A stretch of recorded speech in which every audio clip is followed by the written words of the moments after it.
교회 창립주일과 성령 강림절이 함께 겹쳐 있는 것은 큰 의미가 있다고 생각을 합니다. 왜냐하면 성령 강림을 통하여서 이 땅에 교회가 역사 속에서 시작이 됐기 때문에 그렇습니다. 교회에 대해서 알기 위해서는, 교회에 대해서 우리가 더 깊이 이해하고 기도할 수 있기 위해서는 우리는 반드시 성령 강림절을 알아야 되고 또 성령 강림의 의미를 깊이 깨달아야 됩니다. 성령의 오심과 교회가 분리할 수 없기 때문에 그렇습니다. 예수님께서 부활하시고 승천하시면서 그 제자들에게 부탁하신 것이 있었습니다. 예루살렘을 떠나지 말고 약속하신 것을 기다리라 라는 그 말씀이었습니다. 약속하신 성령을 기다리라 이렇게 말씀하셨습니다. 약속하신 성령이 오실 때에 모든 것이 이루어질 것이다 라는 그 약속의 말씀이었습니다. 바로 그 교회는 그 성령의 오심을 통해서 이 땅에 존재하게 된, 교회는 성령으로 나아진 교회요, 성령으로 태동한 교회입니다. 이 사실은 너무나도 중요한 의미를 갖습니다. 우리가 이 땅 가운데 교회로 존재하기 때문에, 오늘도 우리 모두는 교회이기 때문에 교회가 성령으로 이 땅 가운데 나아졌다라고 하는 것은 너무나도 중요한 의미를 갖습니다.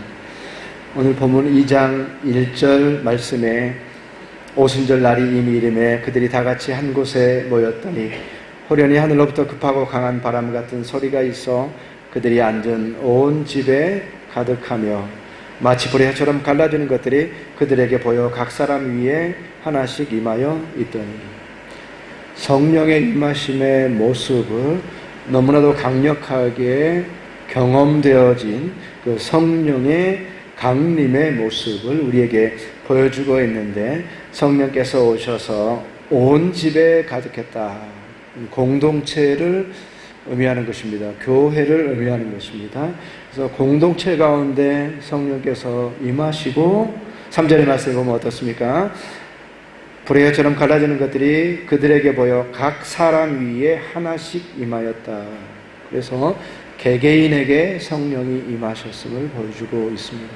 공동체 가운데 성령께서 임하시고 한 사람 한 사람 가운데 성령께서 강림하심으로 인하여서 성령의 오심을 통하여서 제자들이 말하기를 시작했다라는 말과 함께 교회가 시작이 된 겁니다. 성령께서 공동체 임하시고 성령께서 한 사람 한 사람 가운데 임하셔서 그 시작에 대해서 말씀하고 있는데, 그 시작은 바로 교회의 시작인 것입니다.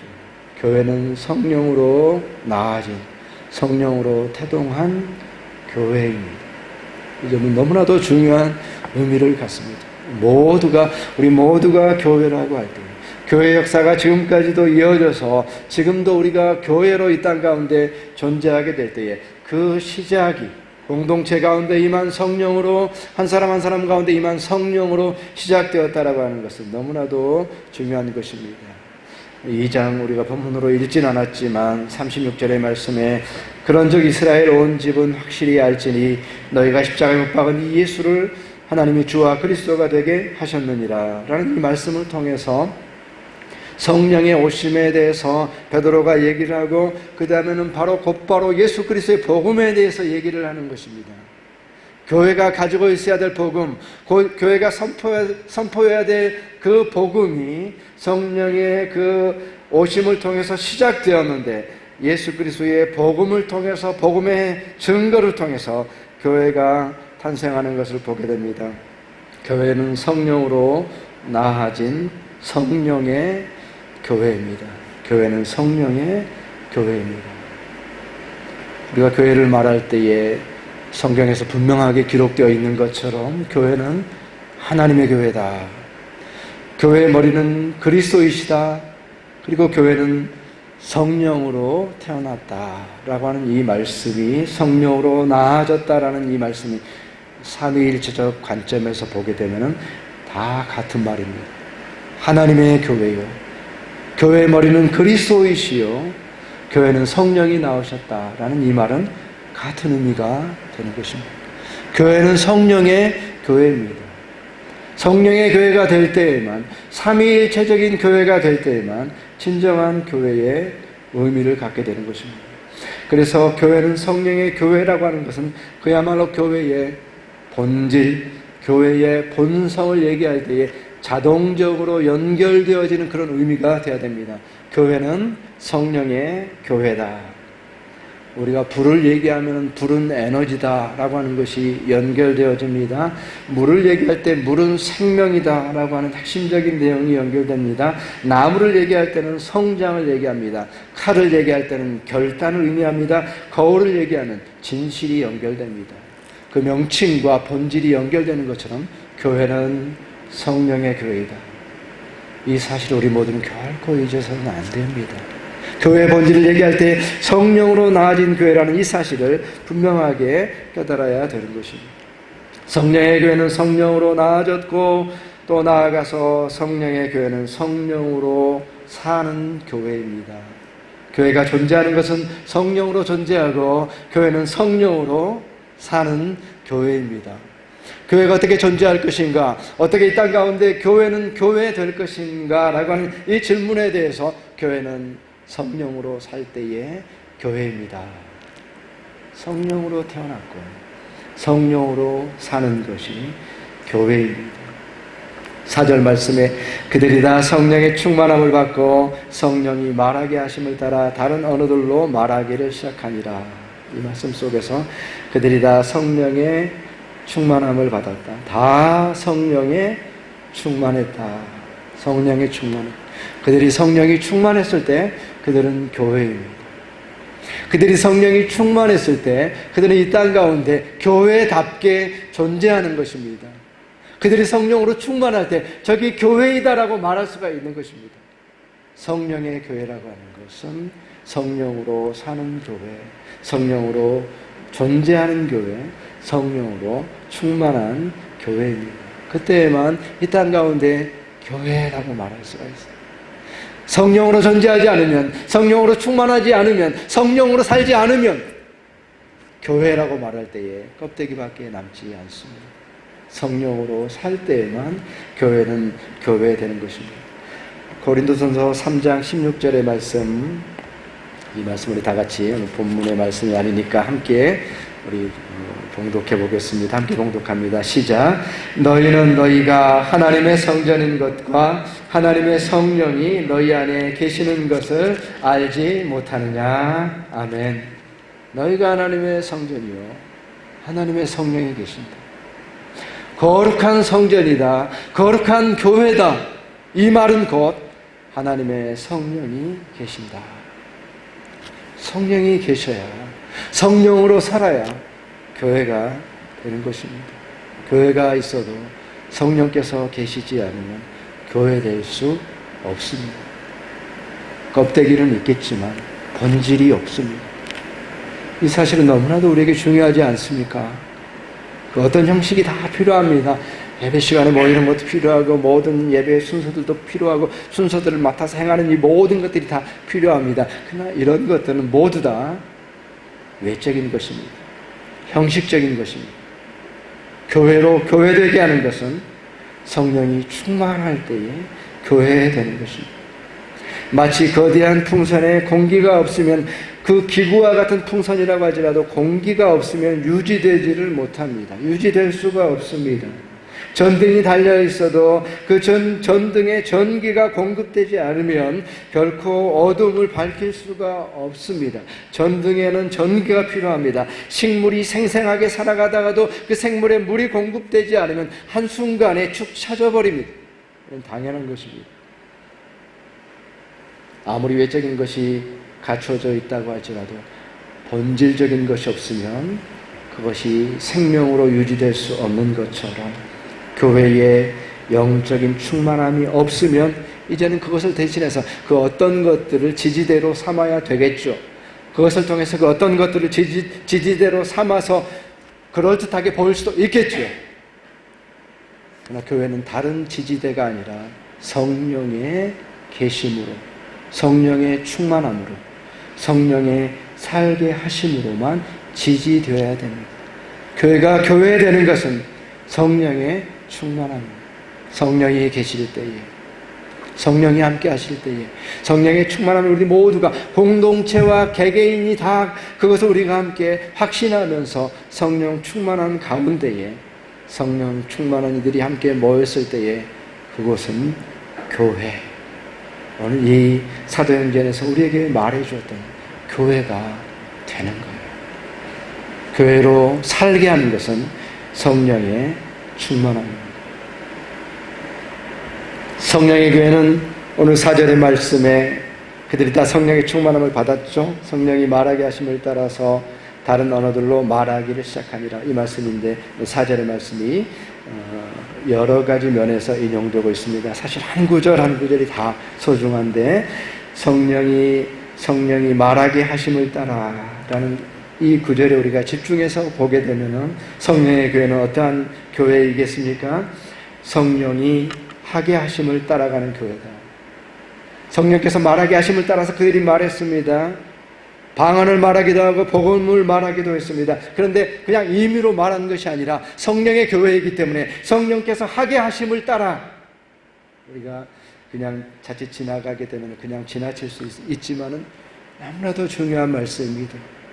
교회로 교회되게 하는 것은 성령의 교회가 될 때에만 교회가 되는데, 그 교회는 어떤 교회인가? 성령이 하게 하심을 따라서 행할 때에, 성령의 행하심을 따라서 행하는 교회가 살아있는 교회요, 진정한 교회가 되는 것입니다. 그리고 우리가 사도행전의 말씀을 통해서 보게 되면은 확인하게 되는 것은 뭡니까? 바로 성령의 하게 하심을 따라서 순종하였던 교회였다. 곳곳에 성령의 하게 하심의 그 역사가 드러나는 것을 보게 됩니다. 우리가 대표적인 아주 유명한 그런 모습이죠. 그 안디옥 교회의 모습, 사도행전 13장 2절의 말씀에 참으로 그들이 성령의 인도하심, 성령의 참으로 순종하여, 결정적인 성령의 순종, 사람의 생각으로는, 사람의 판단으로는, 사람의 계산으로는 도저히 생각할 수 없는 그러한 결단이 그 안디옥 교회 가운데 일어나게 되는데, 그들은 바나바와 바울을 세워서 그들을 보내는 것. 사람의 생각으로는 이치에 맞지 않습니다. 본부에 누군가가 있어야 되고, 전체를 총괄해야 되고, 행동대장들은 다른 사람들이 가야 될 것 같은, 성령께서 바나바와 바울을 세우라고 그러셨어요. 바로 이 사도행전 13절의 말씀입니다. 주를 섬겨 금식할 때에 성령이 이르시되 내가 불러 시키는 일을 위하여 바나바와 사울을 따로 세우라 하시니, 이에 금식하여 기도하고 두 사람에게 안수하여 보내니라. 그 두 사람이 성령의 보내심을 받아, 명확하게 얘기하고 있습니다. 다른 동기는 없습니다. 다른 이유는 없습니다. 다른 전략은 없습니다. 성령께서 행하게 하심을 따라서 그들이 순종하였다라고 하는 것을 분명하게 보여주고 있습니다. 성령의 교회는 성령의 행하게 하심을 따라서 행하는 교회인 것을 우리가 분명하게 알 수가 있는 것입니다. 사도행전을 얘기할 때에 우리가 사도행전 그러면서 또 별칭으로 성령행전이다, 너무나도 당연하게 그리고 너무나도 탁월하게 표현하고 있고, 사도행전은 성령행전입니다. 사도들이 행하였지만 사도들의 행적이면서 동시에 성령의 행적이었다. 그렇기 때문에 성령행전이다. 성령의 하게 하심을 따라서 그들이 갔기 때문에, 그들이 갔습니다. 그들이 순종했습니다. 그들이 핍박을 받았습니다. 그들이 전도했습니다. 그들이 교회들을 세웠습니다. 그럼에도 불구하고 그들이 성령이 하게 하심을 따라갔기 때문에 성령 행전이다라고 할 수 있는 것입니다. 바로 이 고백이 우리 모두의 고백이 되어야 됩니다. 교회의 고백이 되어야 됩니다. 우리가 행하였던 이 모든 것이, 우리의 방향성이 어느 것 하나 예외 없이 성령의 행적이었습니다. 성령의 하게 하심을 따라서 행하였을 뿐입니다라고 고백하는 것이 바로 우리의 고백, 교회의 고백이 되어야 되는 것입니다.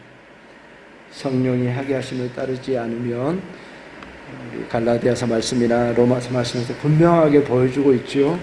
성령이 행하게 하심을 따라가지 않으면 반드시 육체를 따라가게 되어 있습니다. 성령과 육체가 서로 거스리면서 주도권을 가지려고 하고 서로 투쟁한다고 그랬습니다. 싸움이 일어난다고 그랬습니다. 만약에 우리가 성령의 하게 하심을 따라서 행하지 않는다면 우리는 반드시 육체를 따라가게 될 것입니다. 그래서 문제가 되는 거예요. 그래서 교회가 문제가 될 수 있는 것입니다. 왜 우리가 성령의 교회가 되어야 되느냐? 성령을 따라가야만, 성령이 하게 하심을 따라갈 때에만 참으로 교회가 교회될 수가 있기 때문에 그렇습니다.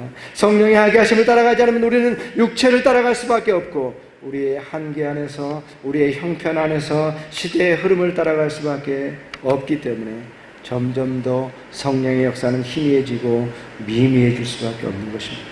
그랬을 때에 그것을 극복할 수 있는 길이 교회는 없어지게 되는 것입니다. 방법이 없게 됩니다. 무기력해지게 됩니다.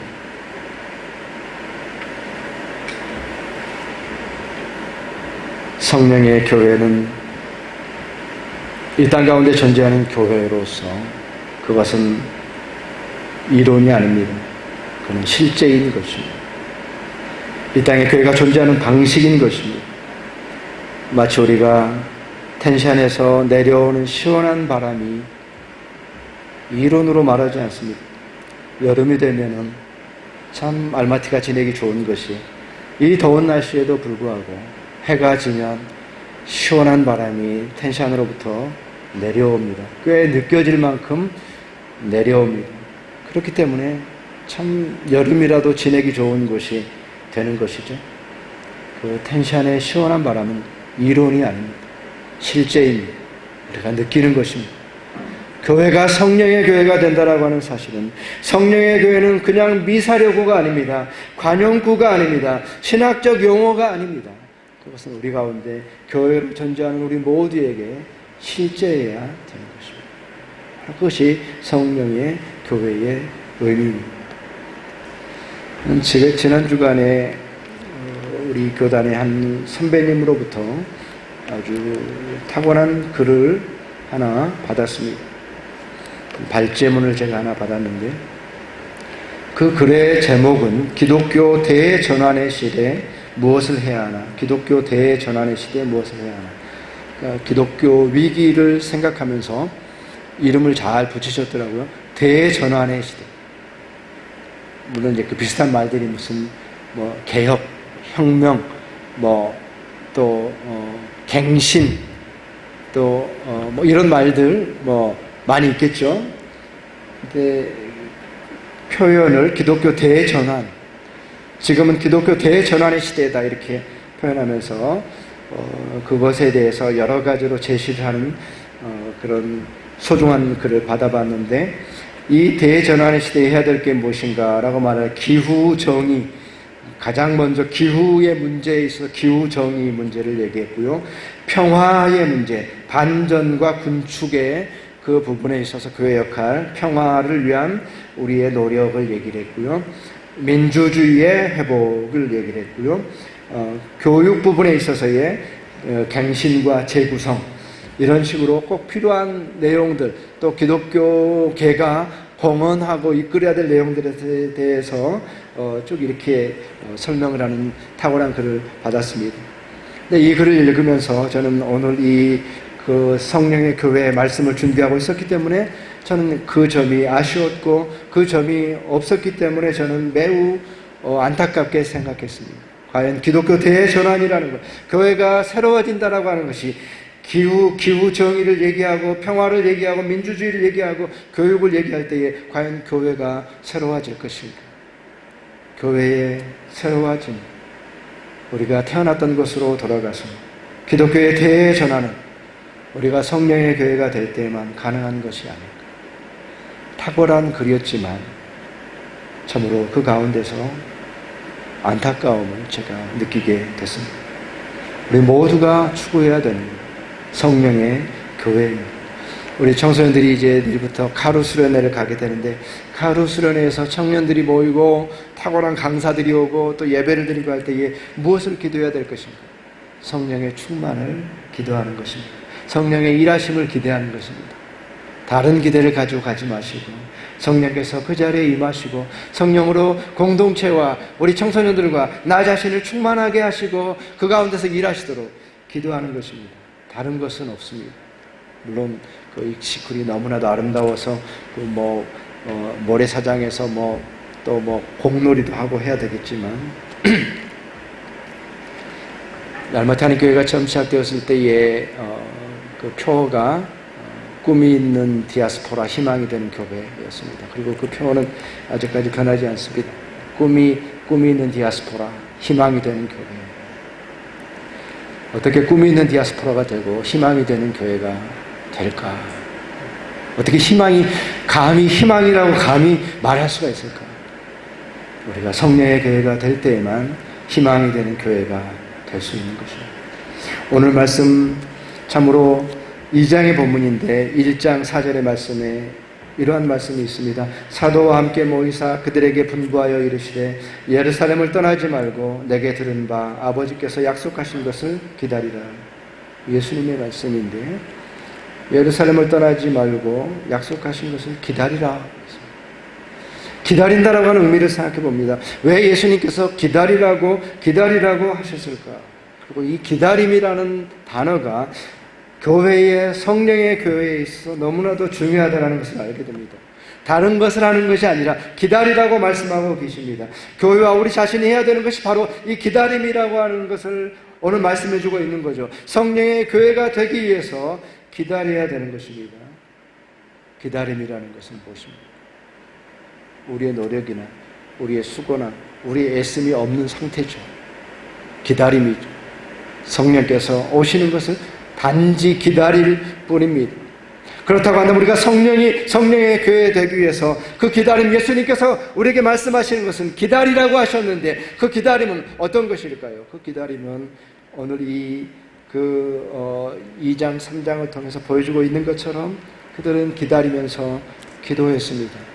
성령의 교회가 되도록 그들은 기도했습니다. 기다린다라고 하는 것은 기도하는 것입니다. 성령의 교회가 되기 위해서 우리가 같은 마음으로 기도하는 것입니다.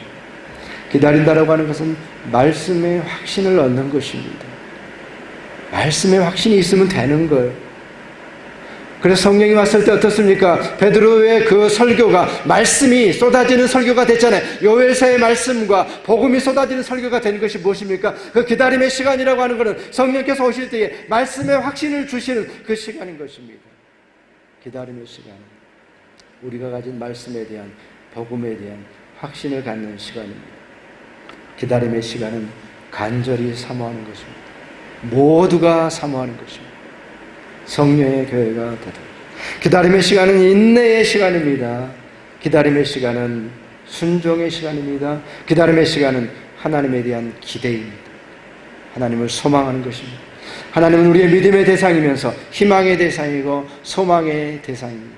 하나님을 믿습니다라고 말하면서 하나님을 바라나이다라고 하는 것이 우리의 신앙입니다. 기다림이라고 하는 것은 성령의 충만함을 소망하고 기대하고 기다리는 것입니다. 그때의 교회는 성령의 교회가 되는 것입니다. 이 모든 것들은 공동체적으로 일어났고 또 개인적으로 일어났습니다. 교회 가운데 일어나야 될 일이고 우리 개개인에게 일어나야 됩니다. 그때만 우리에게 성령의 교회가 되는 것입니다. 지난 주일에 18주년 감사 예배를 드리면서 이제 여기서 신앙생활 하시다가 떠나가게 되시는 분들도 있고 실제로 많은 분들이 18년 동안 오셨다가 떠나가시고 이렇게 했습니다. 오늘 이 귀한 말씀을 함께 나누면서 저는 그렇게 부탁을 드리고 싶습니다. 언젠가 우리 알마티 하나님교회를 위해서 기도할 때 고국에 돌아가서나 또 다른 나라에 가서 기도하는 그런 기회의 시간이 있을 때 다른 것으로 기도할 것이 아니라 알마티 하나님교회가 떠올랐을 때에 무엇을 위해서 기도해 줄 것인가, 그것을 부탁하고 싶습니다. 알마티 하나님교회가 성령의 교회 되게 해주십시오 하고 기도해 주십시오. 다른 기도 제목을 생각하지 마시고 이 기도 제목으로 기도해 주십시오. 우리 교회를 위해서 기도할 일이 있을 때에 성령의 교회 되게 해 주십시오. 그것이 초대교회의 모습이고 오늘까지 이어지는 합당한 교회의 모습이 되기 때문에 그렇습니다. 성령으로 태동하고 성령으로 살고 성령의 하게 하심을 따라서 살아가는 교회 되게 해 주십시오라고 우리 교회를 위해서 기도해 주시고